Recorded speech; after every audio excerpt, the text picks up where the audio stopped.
tal, queridos amigos, queridos hermanos? ¿Cómo están? Espero se encuentren muy, pero muy bien. Estamos entrando a la lección número 2 de la escuela sabática, que lleva por título Muerte en un mundo pecaminoso. Vamos a ver cómo se manifestó el pecado antes de la muerte y cómo ahora la muerte predomina en un mundo de pecado. ¿Y cómo ha ingresado en primer lugar el pecado a esta tierra? Para eso vamos a estudiar mucho el capítulo número 3 del libro de Génesis. Bien, de este capítulo vamos a extraer importantes enseñanzas para nuestra vida diaria. Pero antes de comenzar, yo quiero invitarte a que tú puedas inclinar tu rostro porque vamos a hacer una pequeña oración. Oremos.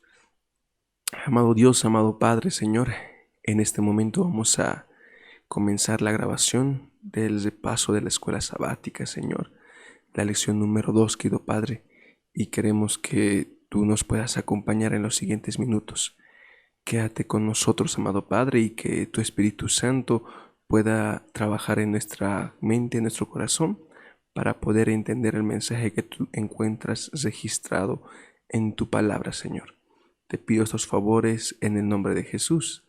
Amén. Muy bien, vamos a entender cómo terminó la lección de la anterior semana. Justamente el gran conflicto que Apocalipsis 12 menciona terminó trasladándose a esta tierra.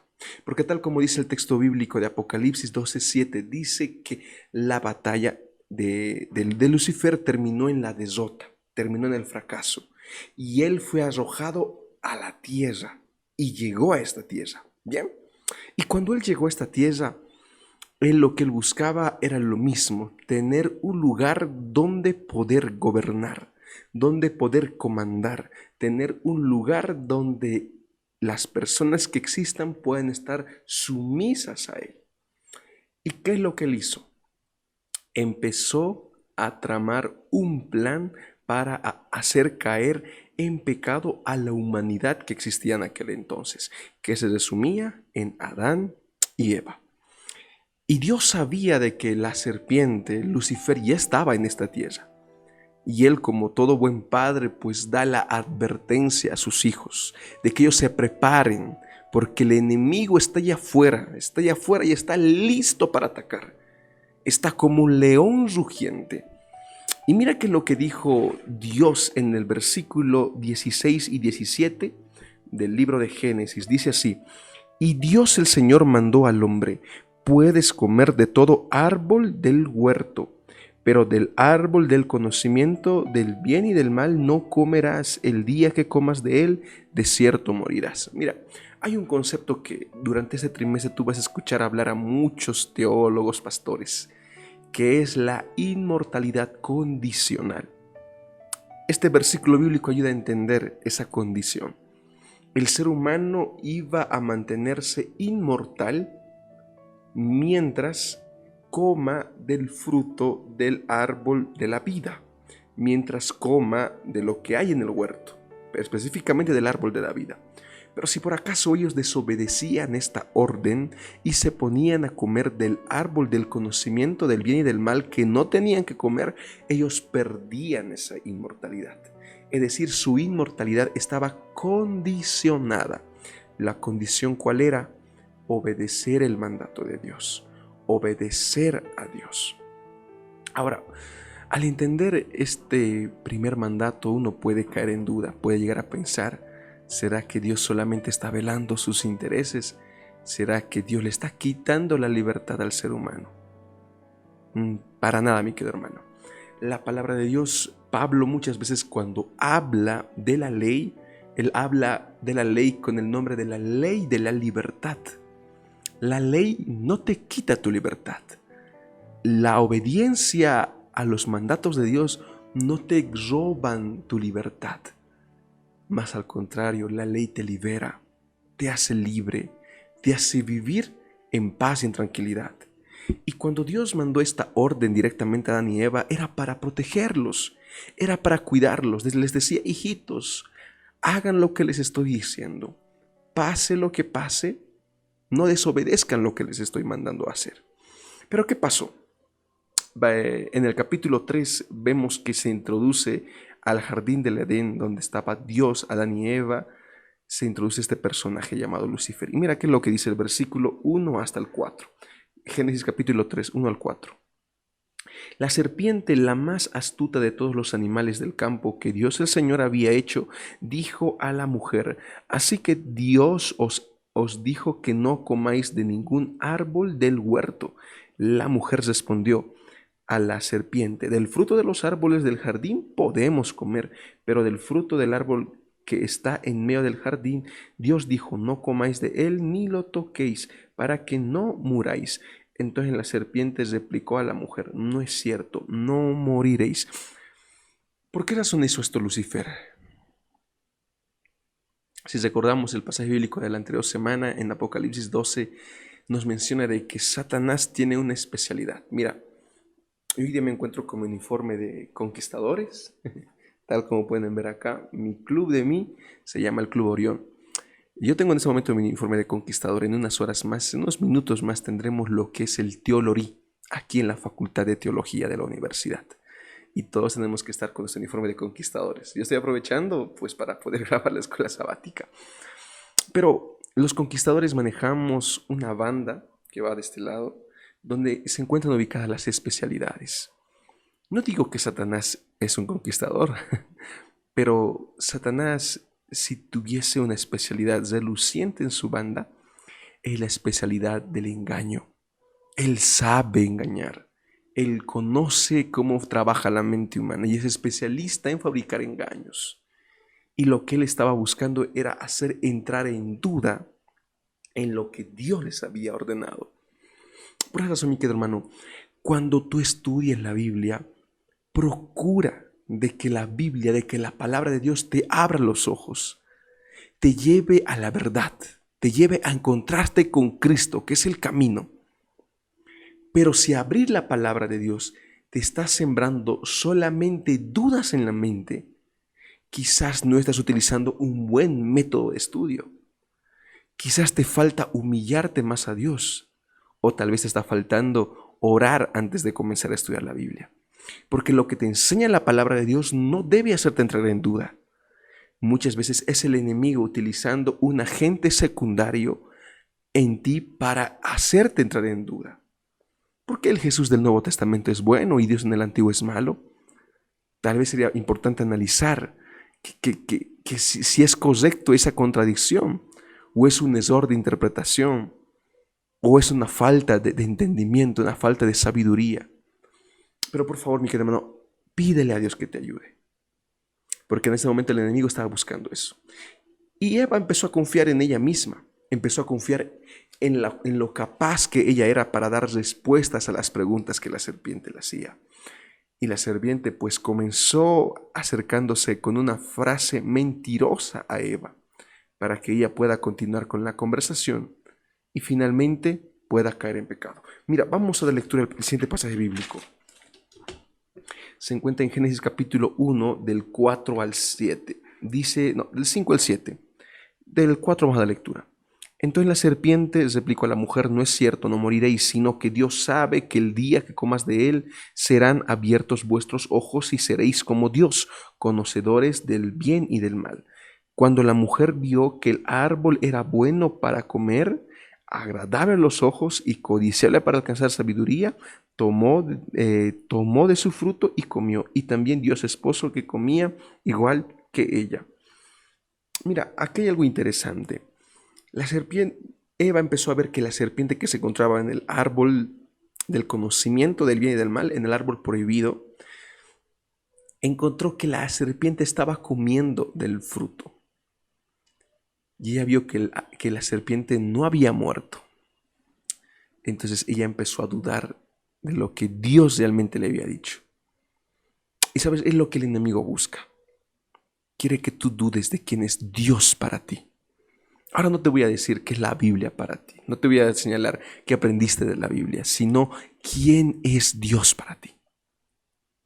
Hay un libro que me encanta, que es el libro Camino a Cristo, donde menciona que La Biblia, el Nuevo Testamento, Cristo vino a esta tierra solamente para poder arreglar y solucionar la imagen del carácter de Dios en las personas.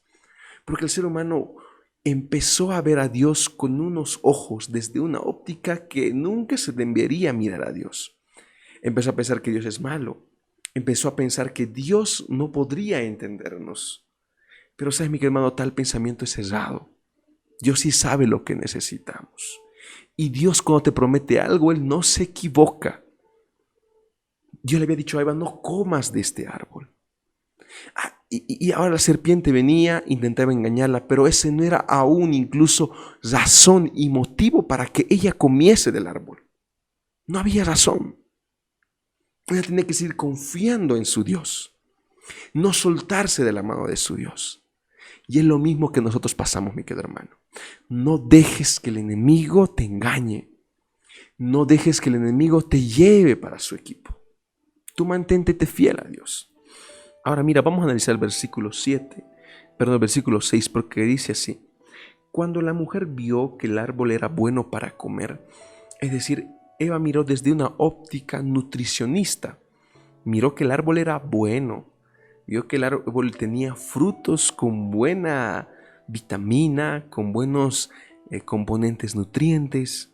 Es decir, ella vio que ese árbol, en lugar de hacerle mal, le iba a hacer bien. Le iba a brindar sabiduría.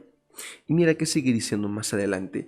Y tomó, y codiciable para alcanzar sabiduría, tomó de su fruto y también dio a su esposo, que comió igual que ella. Es decir, cuando Eva vio todo esto, ella llegó a la conclusión de que Dios se había equivocado. Y ahora yo te digo algo, mi querido hermano. Dios nunca se equivoca. Es el ser humano que muchas veces se desespera y no puede trabajar en los tiempos que Dios trabaja.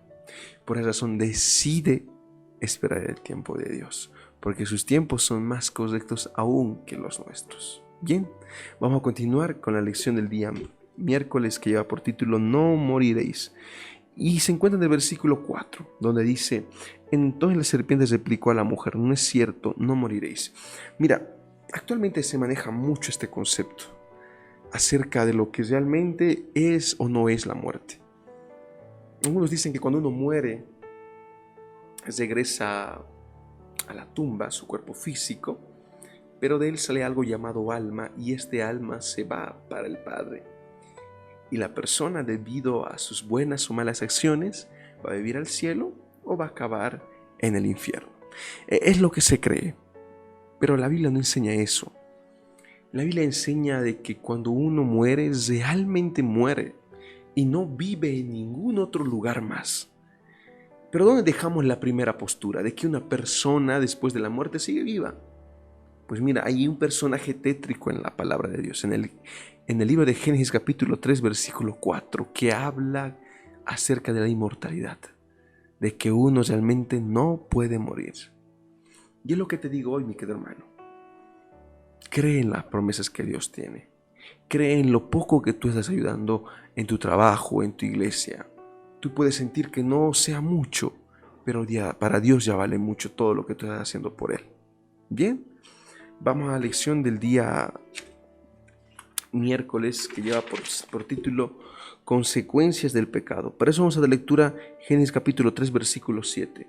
Entonces abrieron sus ojos y al darse cuenta de que estaban desnudos, cosieron hojas de higuera y se las ciñeron. Mira qué dice el versículo 25 del capítulo 2. Y Adán y su esposa estaban desnudos y no se avergonzaban. Totalmente opuesto a lo que les pasa en el capítulo 3. Adán y Eva, cuando fueron creados, ellos no sentían vergüenza. Ellos vivían con paz, vivían con tranquilidad. Ellos vivían con amor propio y con amor a los semejantes. Pero cuando entró el pecado, esa paz, esa seguridad se perdió. Y empezaron a vivir con vergüenza, con miedo. Y es la más grande tragedia que trae el pecado para nuestras vidas. Mi querido amigo, mi querida amiga, por favor, no tengas miedo de ir a Dios. Mucha gente, luego de haber pecado 1, 2, 3, 4, 5 veces, dice: yo ya no puedo ir más a Dios. Él no puede aceptarme. Yo ya soy una herramienta dañada. y es una herramienta que quedó quebrada. Pero no es así, mi querido hermano. Tú aún continúas valiendo mucho para Él. Pero tú tienes que intentar aborrecer el pecado. Porque ¿sabes qué estaba pasando en este momento en la vida de estos dos personajes de Adán y Eva? Ellos estaban escondiendo de Dios. No te escondas de Dios. Escóndete en Dios, que es algo diferente. Y tú verás prosperar tu vida. Y es lo más triste que trae el pecado. El dolor, el sufrimiento, la culpa interna. Tú tal vez te sientes de esa manera en este momento. En ese momento que vas a Dios, Dios perdona todos tus pecados. Y aunque sean rojos como la grana, Él los convierte como blanca nieve. Aunque sean rojos como el carmesí, vendrán a ser blancos como la nieve. Por esa razón, mi querido hermano, no tengas miedo a ir a Él. No te escondas de Él. Escóndete en Jesús. Escóndete en Cristo, que Él te espera cada momento con los brazos abiertos. Vamos a terminar el repaso de la lección, mi querido hermano, y vamos a hablar acerca de la primera promesa evangélica. Y vamos a entender lo siguiente. Vamos a dar lectura para eso desde el versículo 15. Enemistad pondré entre ti y la mujer, y entre tu descendencia y el descendiente de ella. Tú te herirás en el talón, pero él te aplastará la cabeza. Esta es la primera profecía mesiánica que existe. Algunos lo llaman el protoevangelio, que habla acerca de la venida del Mesías, de Jesucristo. Él un día vendría para ponerle un punto final al dolor, al sufrimiento y ganarle a la serpiente, acabando con la vida de la serpiente.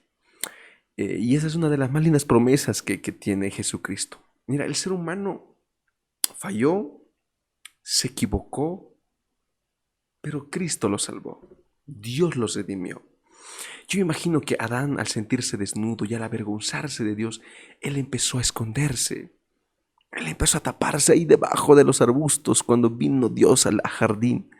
Y cuando todo eso pasaba, pues, ¿qué hizo Adán? Pues Adán estaba vestido con hojas de higueras rotas, ya secas por el pasar del tiempo. Y ahí Dios se aproxima a ellos y al ver que sus hijos estaban ocultando de él, él se siente triste, se preocupa. Pero lo primero que hace Dios al ver ese acto de parte de sus hijos es que él se pone triste. Él se pone a llorar. Porque si hay algo que lastima y calcome el corazón de Dios, es la indiferencia, mi querido hermano. Y Dios, al sentirse indiferente con el ser humano, Él sufre, Él llora. Y Él tuvo que sacrificar un cordero en señal y anuncio de Jesucristo. ¿Solamente para qué? Para limpiar los pecados de sus hijos, darles una segunda oportunidad a través de su nuera. Esto es lo que sucede en la palabra de Dios. Y justamente en el capítulo 3 nos hablan de eso, de que Dios no se quedó con los brazos cruzados. Aún en la tormenta, Él continuó trabajando para su Salvador. Y sabes, mi hermano, cuando Adán miraba a ese cordero muriendo, desangrado y siendo quemado, ahí Adán entendió que alguien más tendría que morir en su lugar. Dios había dicho en el capítulo 2 de que cuando el hombre peque, cuando el hombre desobedezca a Dios, el hombre va a morir. Y es de la misma manera, mi querido hermano. Si tú no quieres morir espiritualmente, pues sal y predica la palabra de Dios. No tengas miedo que este mensaje llegue a más personas. Y de esa manera, mi querido hermano, así como por Adán había entrado la muerte, por Cristo nuevamente entró la vida, entró la resurrección. Y sabes, mi querido hermano, lo lindo de esta promesa del capítulo de la lección número 2 es que no importa cómo se encuentre tu vida, no importa cuántas malas decisiones hayas tomado, Dios aún puede restaurar todo, Dios puede invertirlo todo en favor tuyo, porque Dios te ama y tú eres tan precioso para Él. No vayas a escuchar la voz del enemigo, ni hagas lo que Él te dice. Tú mantente sujeto de la mano de Dios, que Él conducirá tu vida. Inclina tus rostros, mi querido hermano, porque vamos a acabar con una oración. Oremos. Padre querido, Padre amado, Señor, te queremos dar gracias por permitirnos estudiar tu palabra, Señor. Permite que todo lo que hemos aprendido nos pueda ayudar para nunca romper ese lazo de comunión contigo, Señor. Ayúdanos a no poder depender de nuestro razonamiento, de nuestra lógica, Padre querido, de nuestra autosuficiencia, sino más al contrario ser como un niño y depender siempre de tu mano. Son favores que te pido en esta tarde, en el nombre de Jesús. Amén. Mi querido hermano, yo quiero agradecerte mucho por quedarte hasta esta parte de la lección. Te ruego que tú puedas compartir este repaso con otras personas, con otros estudiantes de la Biblia, para que podamos profundizar más el estudio de la escuela sabática. La siguiente semana estaremos entrando a una nueva lección y estoy seguro que también nos va a ayudar mucho en nuestra vida espiritual. Te mando un abrazo, mi querido hermano, y que Dios te bendiga enormemente. Conmigo será hasta la próxima oportunidad. Hasta luego.